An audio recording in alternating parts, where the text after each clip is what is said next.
Welcome back. How about $19 an hour? How does that sound? That's how much the Idaho Department of Correction says it's boosting the pay to get and keep correctional officers. We first reported this last month, but today we're hearing from the IDOC about the impact that pay raise is having. Our Shira Matsuzawa joins us now with what this means for prison facilities and what we've seen since announcing the pay increase. Shira.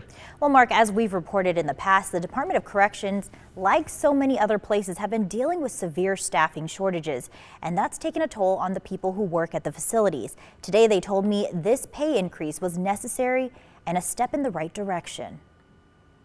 During COVID last year, we actually had some of our highest position fill rates among our correctional officers in the correctional officer ranks. So we were running in the high 90 percentile of positions filled, which was awesome. It was the highest in recent history. Fast forward to now, and Deputy Director of the Idaho Department of Correction, Bree Derrick, says they're running much closer to 75 or 80%, meaning 20 to 25% of positions are not filled. So we knew that we had to do something to really address the kind of downturn that we were seeing. Which they did.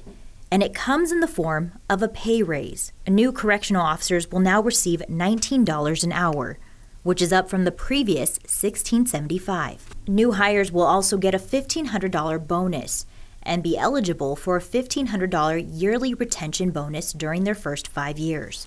The news comes less than 2 months after a board meeting revealed correctional officers were overworked, understaffed, and underpaid. The impacts are felt across the board. And first and foremost, it's our staff who are bearing the brunt of it, right? They are working extra hours. And so in some cases, they're working 12 or 16-hour shifts. That in turn impacts the activities within the prison facilities. For example, it takes additional staffing to do things like allowing recreation to happen in multiple locations simultaneously. While the bump in pay has drummed up interest, Derrick says it hasn't translated into the number of new hires just yet. She says in the weeks and months leading up to that increase, their recruitment numbers were low, with less than 10 people a week signing up.